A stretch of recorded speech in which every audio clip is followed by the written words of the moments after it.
Dahil wala po akong idea. Nandito ako kasi uuwi sana ako. Ay nako. Oh, paano ngayon yan? Pwede po bang kahit ngayong gabi lang, dito muna ako magpalipas ang gabi? Pwede, kung magbabayad ka na renta para lang ngayong gabi. Eh, wala po kasi akong pera eh. Swerte. Ako, inuwalan na dito sa panahon ngayon. Hindi na nga magbayad yung ate mo tapos ikaw pa special ka sa libre. Ako, umalis ka na. Maawa naman po kayo. Madilim na, delikado na po kung lalayo pa ako. Aalis naman po ako agad mamayang umaga. Payagin din na po ako. Ay, nako, isa. Gusto mo kalat ka rin kita palabas? Alis ka. Wala na magawa si Alex, kundi bagsak balikat na lamang siyang umalis sa harap ng apartment. Hindi siya tuluyan lumayo at naupo na lang sa gilid. Kahit punong-puno ng pigati at sama ng loob, ay pinigilan niya pa rin ang lumuha. Hinayaan na lamang niya ang sarili na matulala sa kawalangan habang pinakwestiyon ang lahat ng mga pangyayari sa kanyang buhay. Bakit kailangan pang kong ibo ni ate? Ganun na ba ako napabigat sa buhay sa nagawa sa akin to? May nagawa ba akong masama? Hindi ba ako naging mabuting kapatid kay ate? Mahina niyang kinausap ang kanyang sarili upang may isa ng takot na nararamdaman niya ngayong gabi.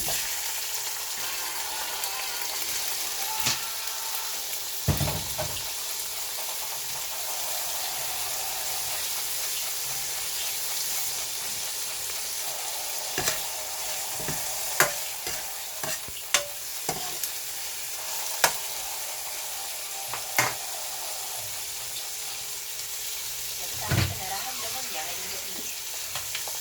Hanggang sa hindi na lang niya namalayan ang paglipas ng oras. Nagising ang buo niyang diwa nang marinig niya ang pagtatalak ng kabilang landlady. Hoy, babae! Hindi ba sabi ko sa'yo umalis ka na rito? Diyan ka talaga natulog sa harap. Hinila siya ng landlady upang pweresahan itong patayuin. Umalis ka na dyan! Dahil maliwanag na, ay sumunod na lang si Alex sa gusto ng landlady at tahimik na naglakad na lang paalis. Luto ang kanyang isip habang naglalakad na. Hindi naman niya kasi alam kung saan siya pupunta ngayon. Wala na siyang nairangan at wala pa siyang pera. Kaya hindi talaga niya alam kung anong gagawin niya sa buhay niya ngayon. Wala naman siyang malalapitan kung kanino siya pwedeng humingi ng tulong. Hanggang sa may nakapansin sa kanyang isang babae. Pamilyar din ito sa kanya, si Ali Sheila. Sumay kasi nila ng mga ulam itong itinitinda sa karinderya. Oh, Alex, saan ka pupunta, iya? Hindi ko po alam eh. Nakita kong ate mo may kasamang lalaki. Ano po? Hindi mo alam? Umiling-iling si Alex. Naku, mukhang nagtanan yata ang mga yun ah. Nananginig na lang si Alex. Teka, kumain ka na ba? Gusto mo kumain na muna? Niyaya siya dito patungo sa kanyang kalendarya at pinakain ni Aling Sheila si Alex ng libreng pagkain. Kahit kanina pang walang kinakain si Alex ay wala talaga siyang gana, pero pinilit niyang isubo yung lahat dahil nahihiya siya kay Aling Sheila at nagabala pa itong pakainin siya. Maya-maya ay bigla siyang may naisip kaya tinawag niya sa Aling Sheila. Ano yun na? Malambing na tawag dito sa kanya. Pwede po bang mahirap yung phone niyo? May tatawagan lang po. O sige, ito. Hinugot ni Alex ang calling card mula sa bulsa niya at saka niya tinawagan ang numero na nakasulat doon. Pagkatapos sa ilang ring, ay narinig niya ang boses na Reniel sa kabilang linya. Hello? Sino to? Ilang segundo pa na nahimik si Alex. Bigla siya nakawagaman ng pag-aalinlangan kung tama bang lumapit siya sa lalaking ito. Hello? Ako to. Alex? Sabi mo, kung kailangan ko ng tulong, lumapit lang ako sa'yo, di ba? Oo, ano yung mga kailangan mo? Sandaling nanahimik si Alex. Hindi niya alam kung paano sa kabilang tulong na kailangan niyang hindi rin niya. Kailangan mo na magiging asawa, di ba? Kung wala ka pa nakukuha, pwede mo kong kunin. Sigurado ka? Oo, payag na ako. Pero bakit biglang nagbago desisyon mo? Wala na kasi ako matitirahan eh. Yung ate ko bigla na lang umalis at iniwan ako. May nakakita rin sa kanya na nagtanong sila na lalaki niya. Biglang natahimik ang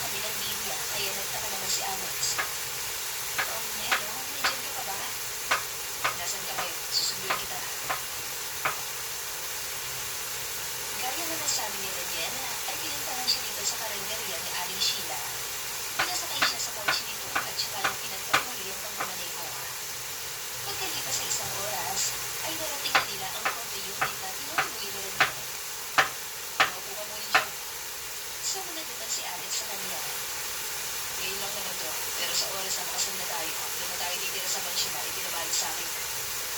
Alam ba ni ate ang tungkol dito? Ang alin? Na mayaman ka pala. Hindi, bakit?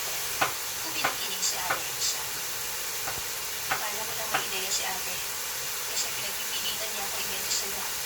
Pero ngayon mukhang naintindihan ko na kung anong tumatakbo sa isip niya. Ano naman yun? Gusto na niyang tuluyang mawala ako sa buhay niya. Siguro yung pera na nakuha niya, pinagbayad na lang sa mga naiwan na utang niya. Bumigat ang paghinga ni Alex. Bakit kailangan ituloy sa akin to? Tumakas ang isang buti ng luha sa mata niya. Kaya nagkami lang lumabo sa kanya sa Reniel. Pero agad na tumayo si Alex at pinunasan ang luha niya. Maliligo na naman ako. Salitin yung banyo mo at saka may extra ka bang damit? Baka pwedeng makahiram mo na ako. Sige, palapag mo sa akin. Habang naliligo na si Alex, ay doon na lamang niyang binuhos ang kanyang emosyon dahil sa mga pangyayari. Maya-maya na makalabas na siya, ay kahit na paano ay gumana ang dibdib niya. Bumabulaglag sa kanya si Reniel na nakasuot na ng pambahay. Kausapin sana kita tungkol sa mangyayari sa atin. Sige. Naupo si Alex sa pagkasabi niya. Nalipan ang kaharap na sa dalawa sa kanyang sala. Napansin ang Reniel na titig si Alex sa sunod na parte ng mukha niya. Kaya inilali na lang niya sa ibang angulo ang kanyang mukha. Kailangan na makumbinsin natin ang abogado na may relasyon na namamagitan sa atin bago mangyari ang kasama. Ayos lang po sa iyo. Problema sa akin na sigurado ka? Oo, sigurado ako. Ang ibig ko sabihin, may mga pagkakataon na kailangan talaga natin umakto na para mag-boyfriend-girlfriend tayo. Magiging sobrang lapit ako sa iyo, pero syempre, pagpapagnat lang yun. Walang magiging problema sa akin. Sige, unayin lang ka sa akin, sabi ko lang. Tumatawa siya. Para pala maging kapag-paniwala mo na siya natin, kailangan natin ang engagement nila. May kinuha na malipakahan si Daniel at inilabas ito ang kanyang safety. Samantalang si Alex ay tahimik lang na pinagmasdan sa Reniel. Kahit pinapakita mo si Alex, ay lumapit na lang tuloy sa kanya sa Reniel. Sinuot niya sinisig na yun sa palasingsing ni Alex. Nagtama pareho ang kanilang mga tingin. Parehong nabigla na nagkalapit bigla ang distansya ng kanilang mga mukha. Napaatras si Reniel at binitawan ang kamay niya. Sorry. Ayos lang. Napatikim na lang tuloy sila pareho upang mawala ang ilangan. May tanong pala ako. Sige, ano yun? Hanggang kailan tayo magiging mag-asawa? Ayos lang ba sa'yo 2 taon? 2 taon, ha? Ano sa tingin mo? Sige, ayos sa akin yun.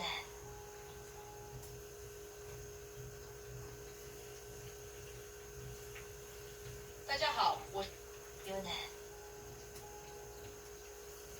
Pagkalipas ng 1 linggong paghahanda, ay nangyari na rin ang kanilang kasal sa huwes. Mr. Reniel Imperiana, handa ka bang tanggapin si Miss Alex Season bilang iyong legal at tapat na asawa at pangangalagaan siya sa hirap at ginawa? Opo. Ikaw, Miss Alex Season, di ba tinatanggap si Mr. Reniel Imperiana bilang iyong legal at tapat na asawa at pangangalagaan siya sa hirap at ginawa? Opo. Dahil sa inyong malayang pagsang-ayon at alinsunod sa batas ng Republika ng Pilipinas, pinapahayag ko kayong mag-asawa na ayon sa batas. Pagkatapos ng kanilang kasal, ay sunod nilang inasikaso ang pagkuha sa bahay at lupa ni Reniel. Habang bumabiyahe sila patungo sa abogado, ay nag-usap silang dalawa kung paano nila makukumbinsi ang abogado na mayroong relasyon na namagitan nga sa kanila. Kinakabahan ako, Reniel. Huwag ka masyadong kabahan. Huwag ka mag-alala.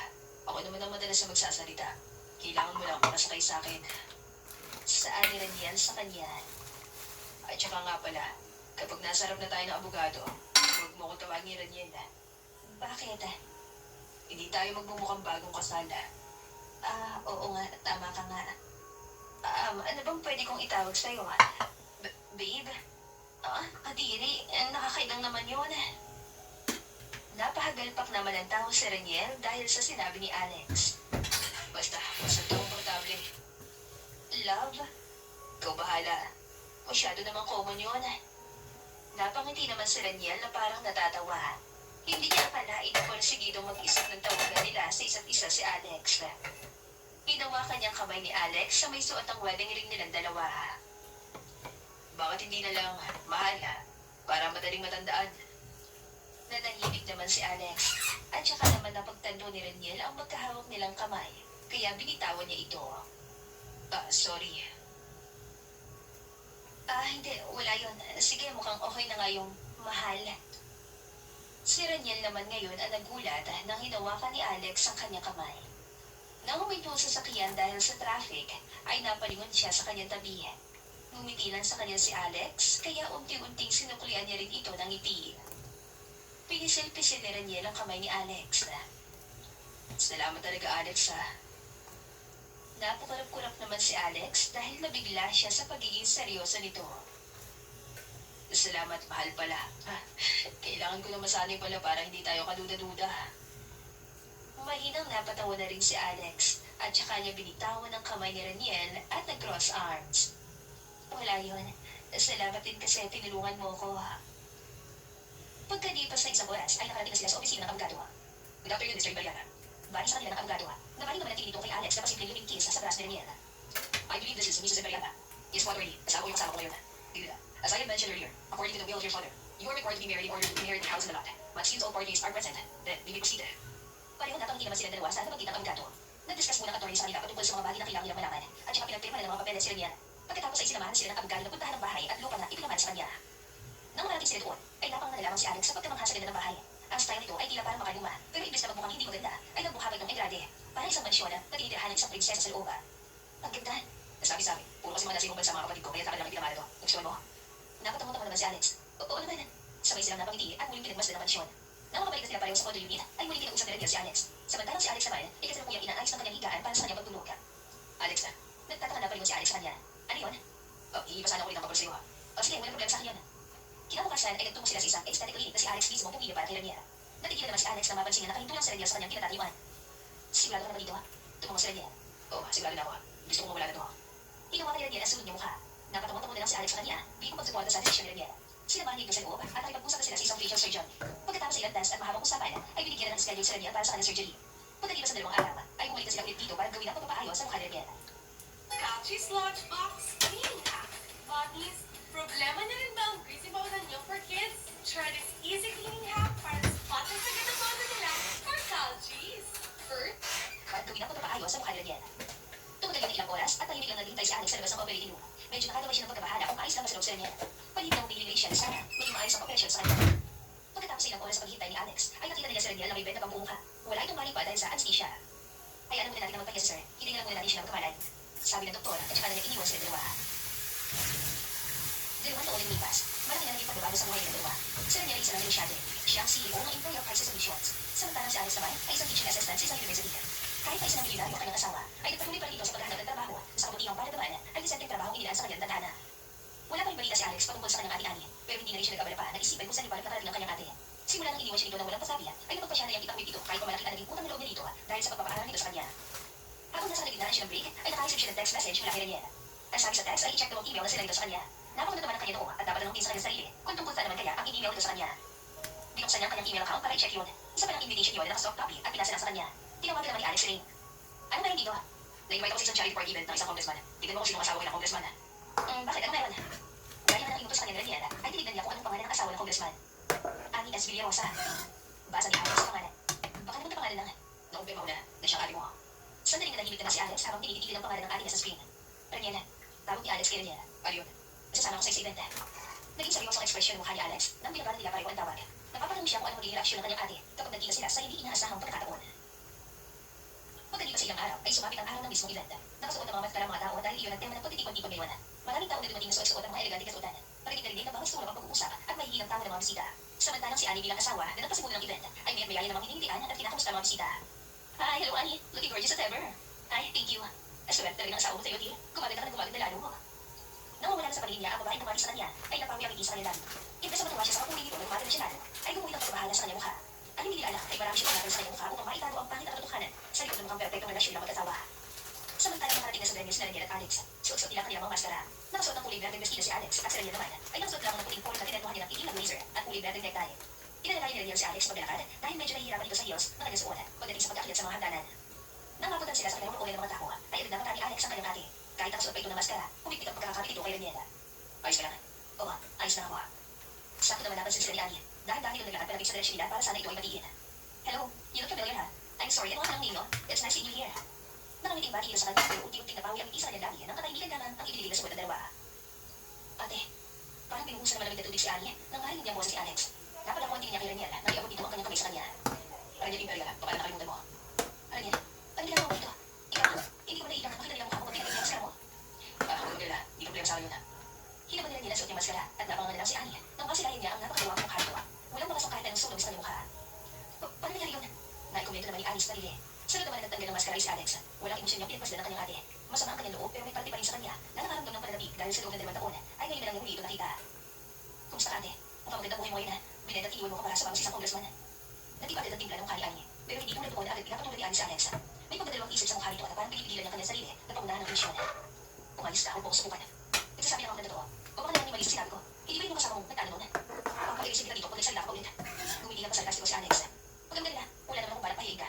Bakit? Natatakot ka ba? Huwag mo kong subukan. Ako dapat ang magsabi sa inyo. Ako ang huwag mong subukan. Mabuti na naman, imperial ang gamit kong apelido. Ibang apelido din pala gamit mo, kaya wala makakapansin na pareho tayong season. Kung hindi pa lang pangalan ng season, kaya wala naman siguro ang pagsususpenda. Unless, kung magsalita ako. Hindi naman nakaibig na si Annie at binigyan na lang siya ng matalim na tingin. Tama na yan. Posibleng tulong naman si Raniel kay Alex. Mauna na kami. Paalam naman ni Raniel kay Annie, pero blanco ang ekspresyon ng mukha niya. Nagtungo naman sila kay Mr. Villarosa, ang congressman na naging asawa ni Annie. Binati ito ni Raniel habang nasa kapila si Alex. Habang nangyayari ang event, ay paniganting ni Annie kina Alex at Raniel. Naalala niya mga panahon nung sila pa ni Raniel. Bigla rin nabisa ko sa iyo panahon nila, bago nasulat ang mukha ni Raniel. Pero laking pagtataka niya, paano nabibilyonaryo ang kanyang ex? Para nagsisituloy siya na ibinenta ng kanyang kapatid dito. May nakuha nga siyang pera ng gabi yun, pero parang pakaramdam niya ay siya ang lugi dahil mas panalo ang kapatid niya. Nang maiwan ni Alex si Raniel, ay hindi na pinalagpas ni Annie ang pagkakataon na makausap ni Raniel. Raniel, nagtataka na pa rin sa kanila si Raniel. Kung saan na, na-enjoy mo naman ba pagkain dito? Ito mo sa kanila si Raniel. Okay mo na pagkain dito, at ayos lang naman ako. Bakit? Ano kailangan mo sa akin ha? If you're looking for a fun way to challenge your memory and have better sleep, I recommended you play Vito. Ano kailangan mo sa akin ha? Marahang natawa naman si Annie. Kailangan agad, grabe ka naman. Parang wala tayong pinagsamahan ha. Kinatong sila naman kita, at masaya ka na naging maayos sa rin ang mukha mo ha. Tinitigan ni Annie ang mukha ni Raniel na ngayon ay makinis na. Hindi niya maitago mong tinitingnan ng umuo sa kanyang labi dahil tila bumabalik ang mga nararamdaman niyang pagkabihari sa kanyang mona. Nagulat nga ako kasi hindi ko inaasahan na kilala ka pa rin ng asawa ko ha. Oo, pumunta lang ako dito dahil sa kanya. Ano namang ibig sabihin yan? Ay, hindi yata tama na masyado tayo mag-uusap. May asawa ka at may asawa rin ako. Hindi ko kita tingnan. Sus, huwag mo sabihin hindi ko naman siya ng pakikipag-usap ko sa'yo. Ano ka ba? Matagal na tapos yung meron sa akin noon. Hindi umilig sila niyan at iniwasan lamang ang tingin sa kanya. Pasimpleng humihiling sa kanyang isip at sana tigilan na rito ang pakikipag-usap sa kanya. Huwag mo sabihin may epekto pa rin ako sa'yo. Ay, ilan taon na nililipas. Nilipat muna ni Annie ang tingin sa buong paligid at ipapasimple ang sinisip ng ilang sa music lines na wala nakakalimang naman si Raniel. Kuminat pa sa kanya si Annie bago ito nagkakaroon paayos. Samantala na nagkakaroon si Annie na nasaksihan ni Alex yung lahat. Lumapit siya sa pwesto ni Raniel. Andiyan na sa akin ni Annie. Malamang, check mo kayo bulsa mo. Sila naman ni Raniel ang sinabi na at nakasulat sa papel ang phone number ni Annie. Nakita ni Raniel ang pagtutong ni Alex at pumiwas ang tingin sa katong ng kinunin. Pinagbasda ni Raniel ang mukha ni Alex. Nakatimangot ito at hindi na masyadong nagsasalita. Pinunod ni Raniel ang papel kaya napatingin si Alex sa kanya. Wala naman akong balak tawagan mo, i-message siya. Wala naman akong tinatawagan. Pero pinagbasda ni Raniel ang mukha ni Alex at hindi pa ito wawala ang pagkatimangot dito. Huwag mo wala akong balak pagkatimangot ng ate mo. Bakit? Hindi naman iniisip yun. Mahinang napatawa ng si Raniel habang nakikita ang reaksyon ni Alex. Hinapit ito bibig sa tenga niya dahil unti-unti umiingay ng tao sa paligid. Sinasabi ko lang dahil gusto ko na-reassure ka. Nagsitaasa naman ang balahibo ni Alex at kung noong napatingin kay Raniel, ngunit inawanan na siya nito kaya pasimple nito hinampas sa baligyan. Nang matapos ang event at parang gusto lang nakitang tao na si Anya, iyawat-iyawat ang mukha nito na makakulinas sa kanilang tahanan. Pwede ba Edgar, pagdating ako, hindi lang ikaw pagod dito. Ay nasasabi ni Annie habang itong balat ng heels. Talaga, wala akong nagagawa dyan kundi umiti lang. Mga gagawin mo, tama pa rin ako dyan. Ano nagre-reklamo? Ang gusto ko lang naman magpalda pero ikaw. Nakabuga lang namin si Anya. Mababang lang naman ang pinag-aawayan nila pero masakit na nalaman niya kakabuwangan sa kanyang patugan asawa na parang inaasahan nila na tratuhin siyang parang hari. Ano ba bang aasahan mo lang masikas na mga tabi-tabi kong gabi ko? Ano ko, nanay mo? Ngunit sinali Annie, pagkabuhay kang tumayo at naglakad patungo sa kwarto, ngunit dapat aras iyon ng hindi na nangailang kanyang asawa o ito. Alay! Visit ka babae ka, hindi ka nga nakapagpasalit na ba? Nagbubuha ka pa. Binilan ko mga buhubad ko pa ba? Ganda mo, nakapaya ka lang sa cute apartment mo. Hindi dahil sa akin, hindi mo naranasan yung ganito buhay. Huwag mo ko subukan gawin ito lang sa'yo. Kahit nasasaktan, ay tinatiyatan pa rin ni Annie na mata ang kanyang mapang-abusang asawa. Sige, saktan mo pa ako. Akala mo hindi ako sanay. Akala mo natatakot pa ako. Nakatanggap siya ng sampay mula sa asawa, dahilan parang bumagsak siya sa sahig. Sapo-sapo niya kanyang nangulang pisngi habang binibigyan ng matalim na tingin ang kanyang asawa. Mukhang siya pinigil mo kayo tapos sa'yo, kaya tumatapang ka na. Halika dito, kailangan mo matuwa eleksyon. Nakadama na takot si Annie at sinubukan na ito patungo sa kwarto. Ngunit naabutan siya ng kanyang asawa at dumagundong sa buong mansyon ang pabagsak na pagsara ng pinto. Kasunod noon, ay maririnig siya ang iyak ni Annie. Bakit mo pawagin na dito? Tangan-tanong ni Alex na dinala siya ni Raniel sa isang amusement park. Bagay ba ganito para mag-celebrate? Mag-celebrate ka kanina. Nagulat naman siya na biglang tinsineran nila ang tungkilang ino niya. Pwede anniversary natin rin. Oo nga pala no, 2 years na tayo. Ipinwesta nila Diel ang kanyang kamay at automatic namang hinawa kami ni Alex. Sabay sila naglalakad sa isang parke habang naririnig nila ang kanyang tawanan ng mga tao na may kanyang mga sarili mundo. Kung itong sila makita nila ang isang magandang tanawin, binagahin na madilim na kalamitan ang mga ilong ng mga sasakyan ng kalsada, pati ang mga naglalaki ang pisari. Naalala mo yung usapan namin nun? Napangiti si Alex na dapat hanggang 2 years lang tayo kasal. Oo. Namayayang katahimikan sa kanila dahil pareho sila na aliw pagmasdan ang sabay-sabay na pag-andar ng mga sasakyan pagkatapos ng harap traffic. Gusto mo pumapit rito? O bakit? Gusto mo ba dagdagan isang taon ang pagsasabi natin? Magkakaroon sa Daniela. Hindi lang isang taon. Maraming taon pa. Napangiti na malawak si Alex. Iyon din gusto ko. Ang makasama ka pa ng mahabang panahon. Nagsalubong ang kanilang mga tingin. Isang sa ni Alex na iisa lang ang tinitibok ng kanilang damdamin. Unti-unti lumiit ang distansya sa kanila ng kanilang mga mukha. Hanggang sa maging saksi ang mga bituin sa kalamitan sa kanilang matagis na maghahalikan. Simula ng araw na yun, ay alam na nila sa isa't isa ang tunay nilang nararamdaman. Matigal na panahon ang pagpapanggap ang mga kinikilo sila dalawang pagkakasama. Kaya sa pagkakataon na ito, ay mahitawan sila pareho nang wala na silang balak pangulan pa ang isa't isa. Kaya nga lang, mukhang isang tao hindi gusto na naging masaya nila. At mukhang nagbabalak pa nga itong sirahin, hindi lamang ang relasyon, kundi ang tiwala nila sa isa't isa. Pero para kay Anya, ay hindi naman siya naninira ng relasyon ng iba. Para sa kanya ginagawa lamang niyang tao na naging sa kanilang una. Samantalang nagtatanong si Reniel na biglang pumasok sa opisina niya kanyang sariling sekretarya. Sir, meron akong gusto makipag-usap sa inyo. Pagkatapos marinig yun Reniel, ay nagulat naman siya na makita niya kung sinong tao ang sumunod sa kanyang sekretarya. Hi, nagulat ka siguro mo. Nagpaalam naman ang sekretarya ni Reniel. Maiwan ka po muna kayo. Kulat ang pinagpas na ni Reniel si Annie. Anong ginagawa mo dito? Umupo si Annie sa kanyang harapan habang nakangiti. Well, hindi ba obvious? Gusto mo naman kita makita? Pwede ba? Huwag ka naman paligoy pa. Ano ba talaga kailangan mo? Natawa naman si Annie sa pagsasagot sa kanya ni Reniel. Hindi ko ba nakikita na yun nga ginagawa ko ngayon? Hindi na ko ang nagpapaligoy pa. Naging seryoso ang mukha ni Annie. Gusto mo nang mas ganun siya sa talaga?